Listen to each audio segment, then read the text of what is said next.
Hey people, I'm not having a good day today. I think the title of the video is, I don't know what the title of the video is, but the subject today is trust your gut feelings. And here it is. So, it's going to be a kind of a long story, but pull up a chair. It's not going to be too long. But anyway, one Christmas when I went down from Texas to Louisiana, I went down there for Christmas. And I seen my mom, and she says, I have something I have to tell y'all. And I said, yeah. She says, I have, I believe it was stage 3 lung cancer. My jaw just about hit the floor. If there had been a cigarette in my mouth, it would have fell down on my lap and burnt the hell out of me. But, so I dealt with it the best I could. I talked with her.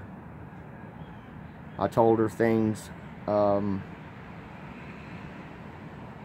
I needed to tell her.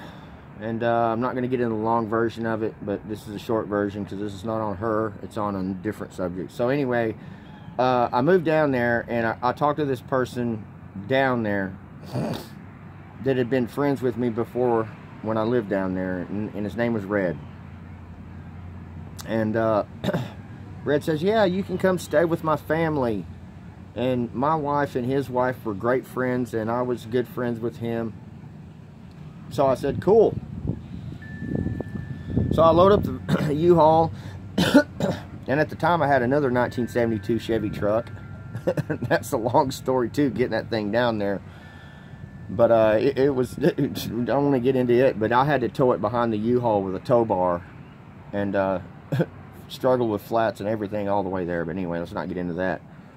But anyway, I get down there, and I unload all my stuff in his garage, and it's a double car. It's a double car garage. I think you could have parked a car over here, and it's not a little bitty door. It was a good, decent sized fold out doors on both sides. You know, you could easily get a car and a car. If you packed it in there tight, you could probably get 2 cars. Well, no, a car decent with decent, you know, room on each side, real decent room, 4 foot on each, 5 foot on each side.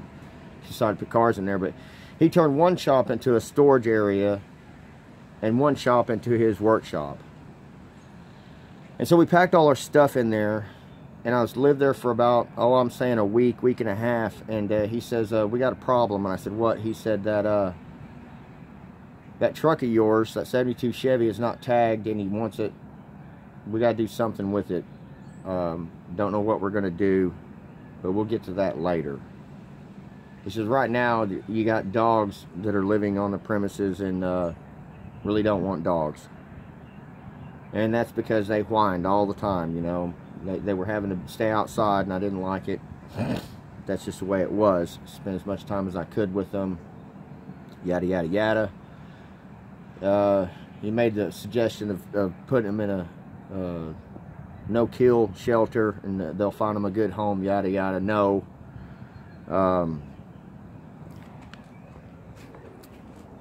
Hold on, man.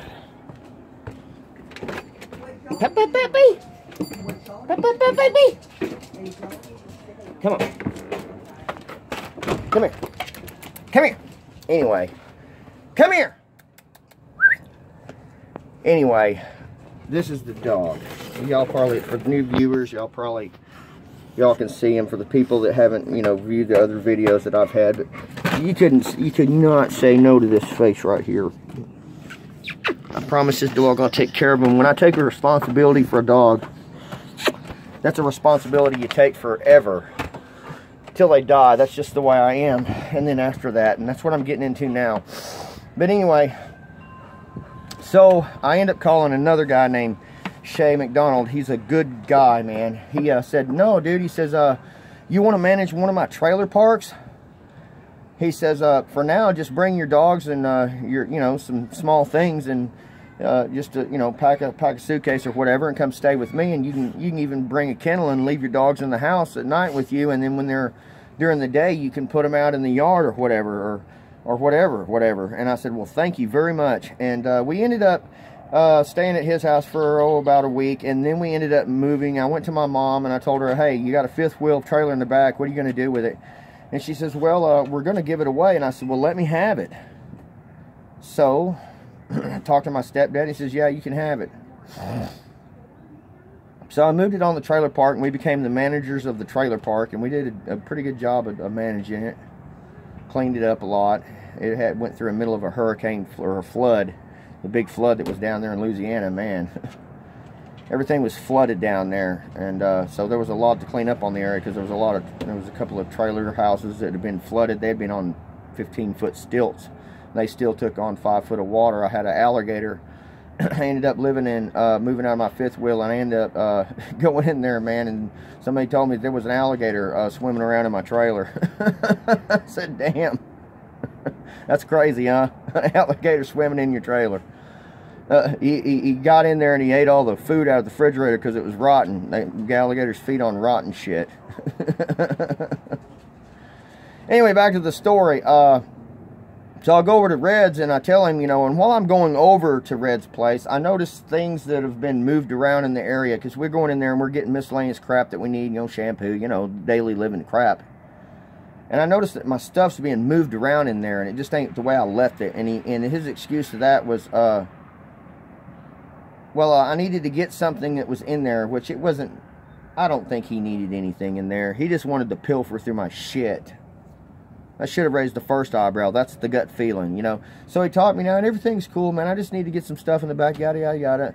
You know, and I had this gut feeling in the back of my gut, that it wasn't a strong one. It was just a mild one. And he calmed that gut feeling down. And I said, okay. And I said, dude, it's a two, you know, you can put it, there was a door there in between the two areas, you know. I said, dude, just put a lock on this, nail it up, board it up, whatever. He says, well, what if I need to get to my stuff over here, which was just bullshit. It wasn't stuff that he really needed. That's a line of crap. And so I left, and I said, all right, dude, all right. He says, well, I just don't trust anybody in my shop, dude. I'm not going to give anybody the keys to it. I'm not going to trust anybody in the shop. It got to the point to where if I was over there, he would say, dude, I'm fixing to leave. I just go, well, then unlock the door and I'll lock it when I leave. And he's like, no, I just don't trust anybody, da-da-da-da-da-da. And, you know, I noticed things in his side, you know, of the shop area that he was in, just small things that was mine. It was just over there. And even my son said, dude, why is that over there? And that's ours. And what's that? I said, man, it's just crap, dude. I don't care about that, dude. He's letting us stay here. If he wants that, he can have it. I mentioned it to him when I seen it. He says, yeah, it's yours. I said, well, you can have it, dude, for staying, you know, letting us, you know, something you're interested in. Hey, I'll let you have it. I didn't think nothing of it. I thought, well, maybe he came across it, you know, this, that, and the other, because I don't remember how I packed the crap in there. I just knew that maybe it was laying on top or something. That was the second gut feeling. So then I go up there, and I finally get, you know, settled in over there at the trailer, and we got out of the fifth wheel into a big trailer house where the alligator was sleeping in, and cleaned it up and got it ready to live in, livable, put new cabinets in it and all that crap, and redid all the plumbing in the kitchen, and got the floors cleaned up and everything, and the walls that were wet, you know, you got to tear all that shit out and fix it. Fixed all that. And then I go over there and tell him I need to get my stuff, and he says, well, I'm kind of busy right now. And I go, well, dude, I need to get my stuff, man. And he goes, well, I said, I'm going to go rent a trailer and come get my stuff. He says, no. I can go borrow a trailer, and I'll put it on there, and I promise I'll do it next week. Well, a week went by, and he was busy. And I kept going over there and having to get carloads of crap, you know, because all I had was a Harley and a Jeep Wagoneer. So we're just getting small, tiny crap. And because he didn't have time to sit there and let me unload it all on a trailer and all this shit that he fed me full of. And I said, all right, dude. And finally he says, he gets the trailer, and he says, okay, dude. He says, I'm fixing to go over there. And he picked a time when I was at work. He don't have a steady job. It's just wake up, you know, and do whatever that day. Poor, he's got a wife, man, that takes care of the family, dude. And I do that very, sorry, the dog was getting out. I do that, I respect her in the most utter ways. I mean, I got sidetracked with the door opening.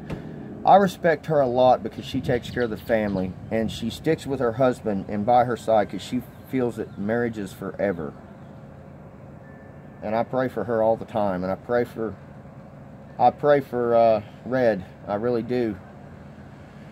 But let's get to back to the story. Anyway, when he loads all that shit on the trailer, he picked a time when I was at work. And he loads the trailer up, and he says, okay, dude, I said, you bring it today? He said, yeah. Well, I call him at like 9 o'clock. He says, dude, I really don't have time. It's dark. I don't really want to, I think it said something about the trailer lights or something. I don't know what it was. So I show up over there early the next morning, you know, to have a follow vehicle, you know, where you follow the trailer. And he's not ready. He says, I'm busy. It's going to be later on. So, and I noticed all my shit had been packed on there carelessly. There was breakables on the bottom. There was furniture stacked on shit that was breaking. Just stuff in general was crushing my precious things. And it was just, looked like it had just been thrown on there. So me and the wife spent about 2, 3, maybe 3.5, 4 hours unloading the trailer and reloading it and putting it on there in a fashion that wouldn't fall. I even went and got straps out of my own vehicle and put on it and ratchet strapped it all down and got it all secure to where it would be okay. And then I went to work. And then he brings that stuff over to, and this is the gut feelings, you know, if you get, you know, when you're going through experiences like in your life and you get gut feelings, especially if you get them one time, that's something you ought to respond on. If you get it 2 times, hey, you get it 3 times, you're a fool, you know. So it's not all his fault, it's my fault for not trusting my gut feeling. At the time I was just ignoring it. I wanted to really believe that he was my friend. So anyway, he waits till I'm at work and he delivers the stuff, and my wife starts going through the stuff. Oh, by the way, when he gets there, he says, oh, dude, he says, his son says, oh, we might have dropped some things on the way. I wasn't for sure. And I'm like, son of a gun, man. That really ticked me off. So Chrissy goes through everything. My wife, Chrissy, she goes through everything, and she realizes that her, you know, we had some personal pictures that, you know, couples take personal pictures that were gone, and the whole box was gone. Instead of just taking just those, they decided, well, we're gonna take it somewhere else and dig through it, or I don't know what the deal was, but they just took the whole box of photographs, and those were family heirloom photos, great grandma photos, stuff like that. It was really a time thing there. That's irreplaceable. Those were gone. Then some leather jackets had come up missing. Some of my tools had come up missing. Just miscellaneous crap wasn't there. Stereo come up missing. And we called him up and asked him about it. I went over there and asked him about it. Oh, and here's the thing. This is why I'm pissed off the most and why I ain't having a good time right now. I had 2 dogs in my life that I created, man. And this is you look at my face right now, Red. I had those 2 dogs in boxes, man. They were cremated. They were put in there. Those dogs, that's just like a grave for them. That is their resting place. Rest in peace. They rest in peace because I promised them I would take care of them forever. As long as I shall live, I will take care of you. I made that promise to them. I had them cremated and put in a box. One name was Booger and the other name was Bud. And I know why he got the box, man. He wanted the box because it looked neat. It had a bronze lettering on the top of it that said Bud. He wanted to put his buds in it. I know that's what it was. He wanted his place to put his stash. His drug paraphernalia, or whatever the hell you want to call it.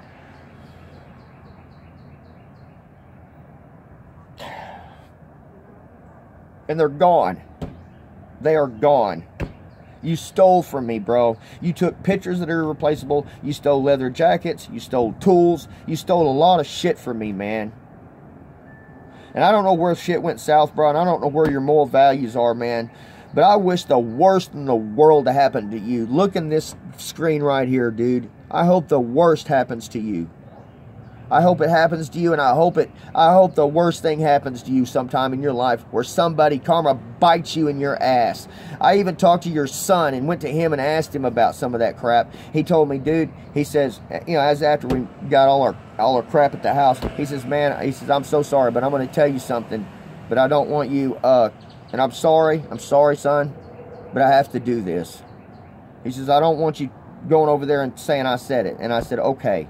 Well, I don't live there in the town no more, and I'm hurting, dude, and I'm sorry. I hope you forgive me. But look, his son told me that my dad steals a lot. Everything in that shop, he's stolen. He didn't buy it, he stole it. And that's how he gets things. He steals them. And I said, man, I looked at his son and I said, man, I sure do wish that I would have known this before we moved in there, bro. I really wish you would have pulled me to the side and told me. He says, I'm sorry, man. And I said, well, I do appreciate you for telling me. But I'm angry right now, dude. If I ever see your ass in public when I'm visiting other friends in Louisiana, I'm going to unlash on you, dude. The adrenaline is going to pump through my veins, broke foot or not, dude. You are going down. You don't want to tangle with me, bro.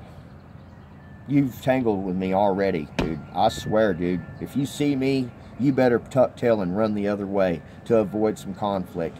Because both of us are going to jail. Whenever it's all said and done, both of us are going to jail. Or you're going to be going to the hospital and I'm going to jail. I've only had 2 fights in my whole life, dude. One of them, I woke up, it was like I have blackouts when I fight, dude. I don't know what I'm doing because I fight out of fear or rage. And both times, man, I almost hurt the dude so bad by taking his head and slamming it into the concrete so many damn times. And I don't like fighting. I'm almost 50 years old and only gotten 2 fights in my whole life, man. And I'm not proud to say that. I think it's wrong to fight. But in this circumstance, dude, if I catch you, bro, your ass is toast. Anyway, I want to get off here and let it go. And I'll see y'all later, dude. But that's just what I want to... That, and I'm making this video so I can send it to his phone number. So I can send this to your ass and let you know how bad you screwed up in life. And you got one coming. And if I never find you again or I never see you again, karma's a bitch, bro. Karma's a bitch. One day you'll find something that happens to you. I hope it bad, dude. I pray for you, yes, man. I pray for you, bro. I'm on the teeter-totter here. I pray for you sometimes, but after I go into my storage building, I find all my damn boxes are gone and the ashes are gone too. That's bullshit, bro. It's bullshit. And you ruin a friendship between your wife and my wife. You ruin it. I don't even think they communicate no more. And Jennifer, if you watch this video, my wife still does care about you. She wants to be your friend, but she's kind of upset because she thinks that you're... I told my wife this, look, you can't cause a couple to fight. She's got to get along with that asshole. She's got to live with him for the rest of his life. So stirring that up is no good. So don't go there. Just be her friend. Respect what she wants. And that's how you be your friend. And yeah, Chrissy does like you, but she is just pissed right now because all the shit that your husband did, bro. I need to pray for myself to get over this. I pray for him, but I really need to pray for myself. Anyway, I'm going to get off here and let it go, man. But I'm so mad. I'm so mad. I'll see y'all later. Y'all be good, man. Remember out there, man, if you're ever in a similar circumstance in life and you just have this gut feeling, react on that feeling, man. Don't. It's your subconscious telling you, no, no, no. You're fixing to get the stick. You're fixing to get the round deal. And it's gonna hurt. So don't let anybody sweet talk you when they're trying to con you, dude. That gut feeling's there for a reason. It's to protect you. Anyway, bye-bye. I'll see y'all later, man. Until next time. Peace.